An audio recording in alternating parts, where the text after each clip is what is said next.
He said, "I'm just venting anonymously. Nobody knows it's you." Then I opened TikTok and watched our couple's therapy sessions turned into a comedy series, with millions of views and comments calling me a manipulative witch. Before I get into the full story, don't forget to subscribe to the channel and hit the like button if you want more long Reddit-style relationship stories like this one. Alright, let's talk about how my husband turned our marriage into content. I'm 31. My now estranged husband, Mark, is 33. We've been together for 8 years, married for 5. I work as a nurse. He's a video editor and part-time content creator. I put that in quotes because, up until this year, his content was mostly occasional gaming streams, random vlogs that got a few hundred views, and a lot of talking about how he was one viral away from quitting his job. I never made fun of it. I know how hard creative work can be, but I did sometimes feel like the invisible background character in my own life. I worked nights, holidays, weekends. He worked from home, set his own schedule, and joked that I was his sugar mama with scrubs. It was supposed to be a joke. Sometimes it didn't feel like one. About a year ago, our marriage started to feel off. Not like huge fights or cheating, more like we talked at each other, not with each other. Every conversation somehow turned into a bit for his next video. We hadn't been intimate in weeks, then months. Whenever I tried to talk about it, he'd deflect with humor. If I said, "I feel like we're roommates," he'd respond, "You're the hot roommate, don't worry." If I said, "I feel unsupported," he'd say, "You're the stable one. You know I'm the chaotic creative. It's our dynamic." Therapy was actually his idea at first. We were lying in bed one night, staring at opposite walls when he said, "Maybe we should try couples therapy. People on podcasts talk about it all the time." I was surprised. I'd been thinking the same thing but was scared to bring it up. "Yeah," I said, "I'd be open to that." We found a therapist through my insurance, a woman named Dr. Patel. She was calm, direct, didn't let either of us dodge questions with jokes. At the end of the first session, she said, "Ground rule number 1, what's said in this room stays in this room. This is a safe space. No recording, no posting, no repeating details to friends for entertainment." Mark laughed and said, "You think I'm that bad?" She smiled politely. I say that to all my clients. Looking back, I wish she'd insisted we sign something. The session started off awkward but promising. We talked about chore imbalance, my resentment over being the main breadwinner, his resentment over feeling judged for not having a traditional job, the way he turned serious conversations into jokes. I cried in that room more than I'd cried in years. I told Dr. Patel things I'd never said out loud. That sometimes I felt like a prop in the Mark show. That I was scared to have kids with him because I didn't trust him to be a partner. That every time I came home exhausted from a 12-hour shift and he asked, "Did you bring content?" a little piece of me died. She listened. He did too, or at least it looked like he did. After one session where I talked about feeling like nobody ever took my burnout seriously, Mark hugged me in the parking lot. "I didn't know it was that bad," he said. "I'll do better." For a few weeks he did. He did more around the house. Cooked dinner a couple times. Even told his stream he was taking a little break to focus on real life. I thought, maybe this is working. Maybe we'll actually get through this. I was wrong. One night, about 2 months into therapy, I came home from a horrible shift. We lost a patient who was my age. I'd held his mother's hand while she screamed. I walked in the door emotionally wrecked. Mark was on the couch, ring light on, phone propped up, laughing. And then my wife tells the therapist she feels like a background character in her own life. And I'm like, same. I've seen the laundry basket. Crowd laughter, not from a live audience, from his phone. He saw me, startled, and fumbled to turn the stream off. But not before I heard, "Chad, I gotta go. The background character just came home." End stream. I stood in the doorway. "What was that?" He blinked. "Hey babe, you're home early." I was just. "What were you just doing?" I asked. He shrugged, trying for casual. "Just telling a funny story. You know about therapy, people love that stuff. Relatable." My chest tightened. "You were repeating what I said in therapy to your followers." "It's anonymous," he said quickly. "I didn't say your name, didn't say the therapist's name. It's content. Everyone's depressed on TikTok, it's not that deep." I felt nauseous. That was private. That was my vulnerability. You turned it into a punchline. He rolled his eyes. "Here we go. I'm a monster because I cope with humor." "You're not a monster because of the humor," I said.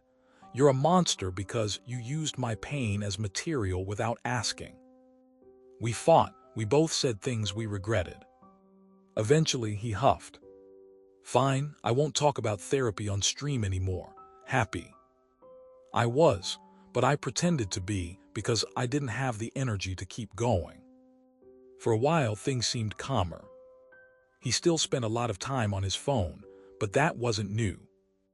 I focused on work, therapy, and trying to reclaim pieces of myself outside of being Nurse Emily or Mark's wife. I started journaling after sessions with Dr. Patel. She encouraged me to separate my feelings from his reactions. One Tuesday, I was too sick to go into work.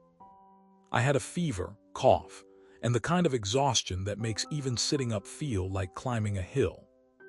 I called in, made tea, and curled up in bed with my phone.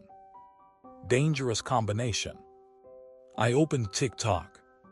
My For You page was the usual mix of nurse memes, recipe videos, dog clips. Then a video popped up that made my blood run cold. The caption read, "When your wife cries in therapy because you turned her into an NPC, but you still need content, face with tears of joy #marriage couples therapy story time." The creator's username was @real-life main character. The profile picture was a cartoon avatar that didn't look like Mark. But the voice was his.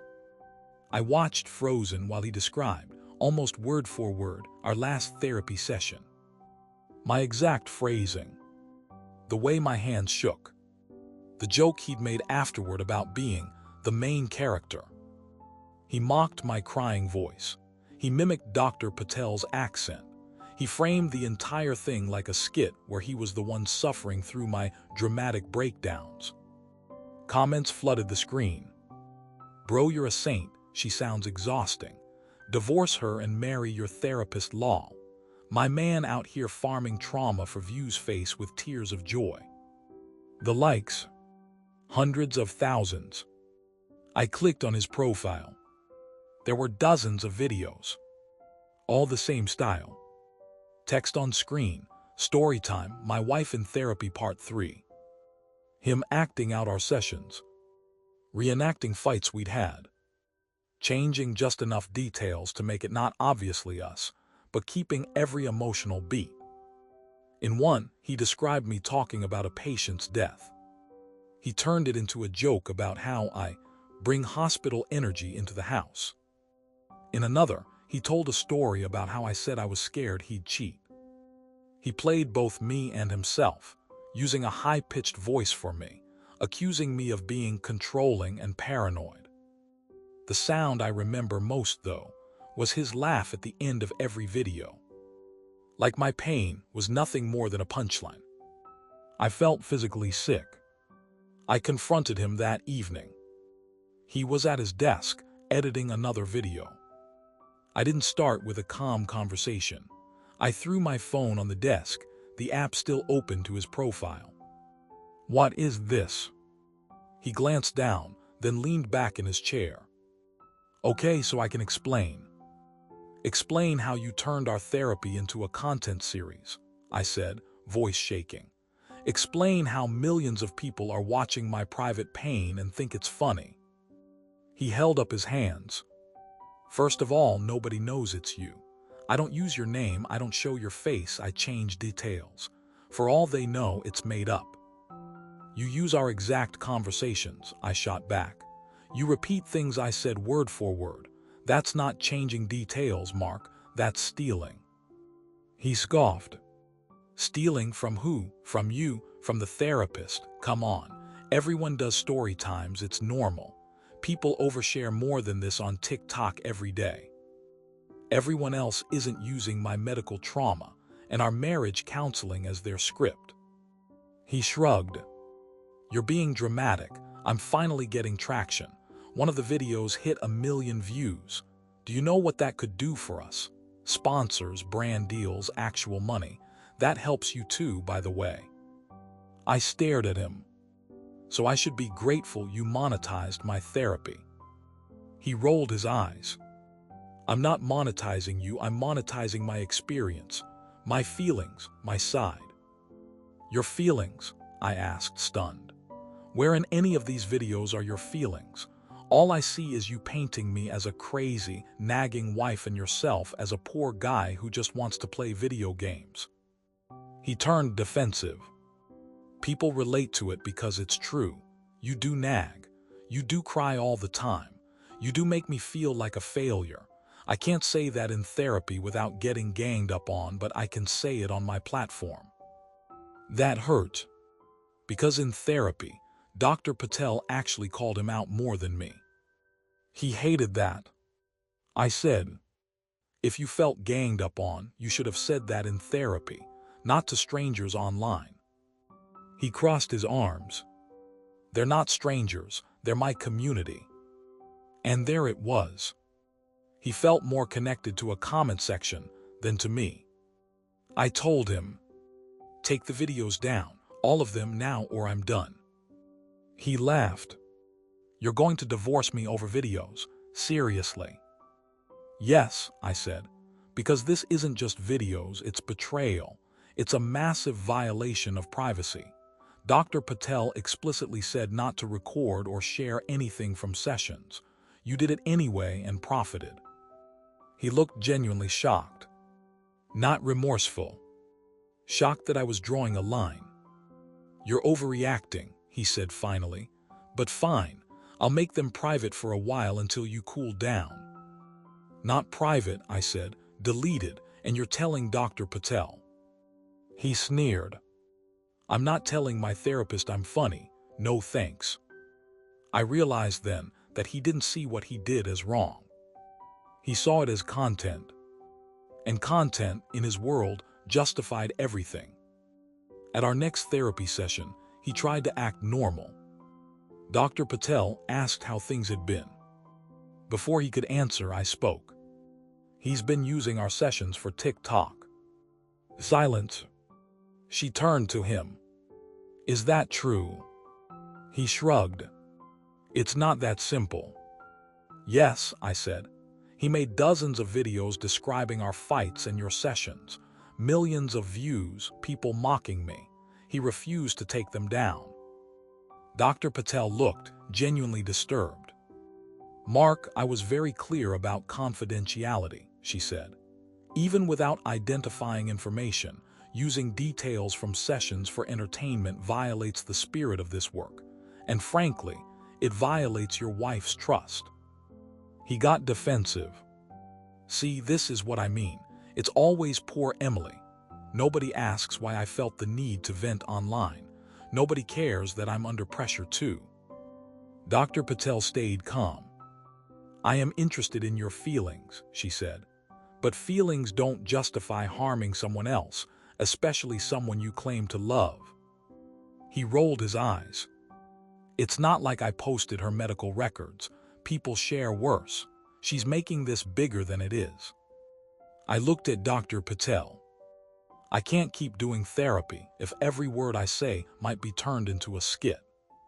She nodded sadly. That's understandable. Mark, Unless you're willing to acknowledge the harm and take concrete steps to repair it, I don't see how these sessions can continue productively." He crossed his arms. "So that's it, you're taking her side." She sighed. "I'm not taking sides. I'm naming behavior. What you did was exploitative. If you can't see that, individual therapy might be a better fit for you right now." He shut down completely. We ended the session early. On the drive home, he wouldn't look at me. "You embarrassed me," he muttered finally. "You made me look like some kind of abuser." I stared out the window. "You did that yourself," I said. The video stayed up. Not only était all, he doubled down. He made a new one titled, "When Your Therapist and Wife Team Up Against You Face with Tears of Joy #Toxic Females." He used a sound that distorted a woman's voice into a whiny squeak. The comments were even worse this time. "Therapists always coddle women. Bro, she's using therapy to gaslight you. Run, she'll take half your stuff in court." I didn't even know about that video until a coworker sent it to me. I hadn't told anyone details about therapy, but they recognized his voice from the one time he'd visited the unit with coffee. The message read, "Is this about you? If it is, I'm so sorry. This is messed up." That's when embarrassment turned into something else. Fear. Because now people in my real life could connect the dots. I wasn't just an anonymous wife anymore. I was Emily, the nurse whose husband turned her into a TikTok villain. I consulted a lawyer. At first, I felt ridiculous. "Hi, my husband is making mean TikToks about me." Didn't sound like a legal issue. But once I explained that, he was using verbatim lines from private medical and therapy contexts. He refused to stop. It was affecting my mental health and professional reputation. The lawyer took it very seriously. He explained that, while privacy laws around therapy usually bind the practitioner, not the patient, there could be grounds for a civil claim if I could prove emotional distress and damage to my reputation, especially since I am in a sensitive profession where perceived instability can matter. He also said something that hit home. Even if this never goes to court, you need to ask yourself, do you want to stay married to someone you might have to send a cease and desist to? The answer was no. I didn't. I gave Mark one final ultimatum, in writing. A text so there was a record. Take down every video related to our therapy and our fights, apologize to me and to Dr. Patel, and agree in writing not to use our private conversations as content again. If you don't, I'll file for separation and speak to a lawyer about further steps. He responded with, "Wow, you're really going to nuke our marriage because I finally succeeded at something. Unreal." Then, "Those videos are my income now. I'm not deleting them. If you don't like it, don't watch." So I didn't. I stopped watching. And I filed. When I told him I'd filed for separation, he acted stunned. "You're actually doing this," he said, "over videos." "Not just videos," I said. "Over the fact that you chose strangers' entertainment over my trust, repeatedly. Over the fact that you were more worried about losing views than losing me." It was like a light finally went on behind his eyes. For a brief second, he looked scared. "I thought you were bluffing," he admitted. "Nobody actually leaves over social media." "You didn't leave," I said. "You just pushed me out." He cried, apologized, said he'd take them down so we could fix it. I asked, "Are you taking them down because you understand what you did was wrong, or because you're scared to be alone?" He didn't have an answer. That was the answer. In the end, he did remove some of the videos. Not all. He left up the ones that were vague enough that I couldn't prove they were about me. He posted a half-hearted apology video to his followers, framing it as, My wife didn't like being in the spotlight, so I'm gonna respect that more. Some people just don't get content life. The comments were split. Some said he was whipped. Some said I was controlling. A few actually called him out. I didn't engage, I moved out. Found a small apartment near the hospital, hung up my own art on the walls, started sleeping more. I kept going to therapy, this time alone. Dr. Patel helped me untangle the guilt. She said, "You were never the one making this relationship public. He did. It's okay to protect yourself now." Mark still messages sometimes. Screenshots of comments, snaps of his follower count. "Look what you helped create," he'll say. I ignore them. Because here's the thing. I did help create something. I helped build him up, support his dreams, pay the bills while he chased content. I just didn't realize I was also building the stage he'd use to mock me on. Now I'm building something else. A life where my most vulnerable moments aren't monetized. Where my pain isn't punchline. Where I get to be the main character in my own story, even if I never post it online. So what do you think? Is turning your partner's therapy sessions into TikTok skits ever okay if nobody knows it's them? Would you stay and try to fix it, or walk like I did? Does it's just content excuse violating someone's privacy? Let me know in the comments whose side you're on. And if you enjoyed this story and want more full-length Reddit-style relationship drama, don't forget to like the video, subscribe to the channel, and turn on notifications so you don't miss the next one.